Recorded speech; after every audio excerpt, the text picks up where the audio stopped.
क्या आपने कभी सुना है कि किसी सैनिक ने वर्ल्ड वॉर के दौरान बंदूकों और तोपों के दौर में तलवार और तीर धनुष से लड़ाई लड़ी हो, और सिर्फ लड़ा ही नहीं बल्कि कई दुश्मनों को मारकर 12-12 सैनिकों को बंदी भी बना लिया हो। ये कहानी है एक ऐसे अनोखे योद्धा की जिसने युद्ध को अपनी जिंदगी का रोमांच बना लिया था।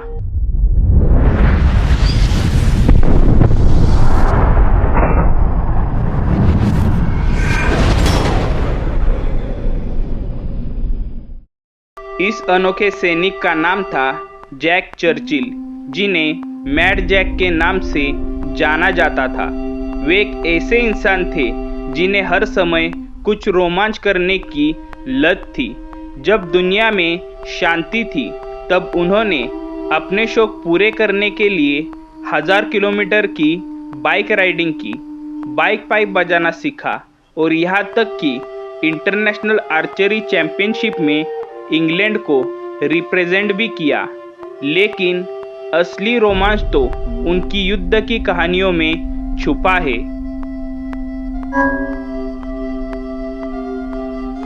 जब वर्ल्ड वॉर II शुरू हुआ तब चर्चिल को आखिरकार अपने हुनर को दिखाने का मौका मिला, लेकिन बंदूक और बम से लड़ने के बजाय उन्होंने अपने पुराने ज़माने के हथियार, एक लंबी तलवार और तीर धनुष का इस्तेमाल किया। उन्होंने कई दुश्मनों को तीरों से मार गिराया, जिससे जर्मन सैनिक हैरान रह गए।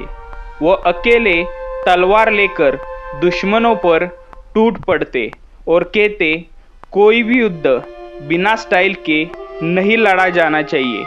यही नहीं, उन्होंने एक ही रात में 50 से अधिक जर्मन सैनिकों को बंदी बना लिया था।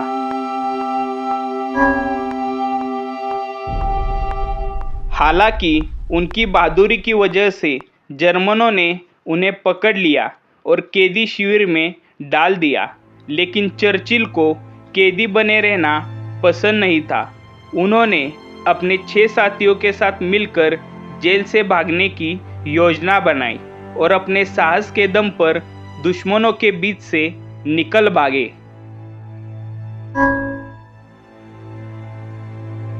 जब अमेरिका ने जापान पर परमाणु हमला किया और वर्ल्ड वॉर II खत्म हो गया तो हर कोई राहत की सांस ले रहा था, लेकिन जैक चर्चिल निराश हो गए।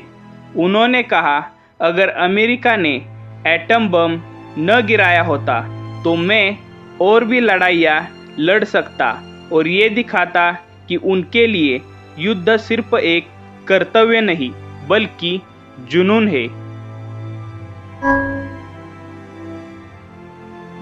युद्ध के बाद चर्चिल ने आर्मी से रिटायर होकर मिलिट्री स्कूलों में ट्रेनिंग देना शुरू किया और युवाओं को सिखाया कि युद्ध सिर्फ ताकत से नहीं बल्कि रणनीति और हिम्मत से जीता जाता है। उनकी बहादुरी के किस्से आज भी आर्मी के लोगों को प्रेरित करते हैं।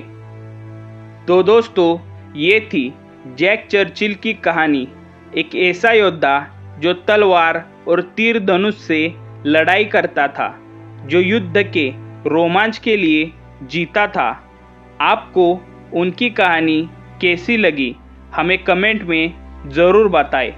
ऐसी ही और भी रोमांचक कहानियों के लिए हमारे चैनल को सब्सक्राइब करें और बेल आइकन दबाएं ताकि आपको हमारी नई वीडियो की नोटिफिकेशन मिलती रहे। मिलते हैं अगली रोमांचक कहानी के साथ, तब तक के लिए धन्यवाद।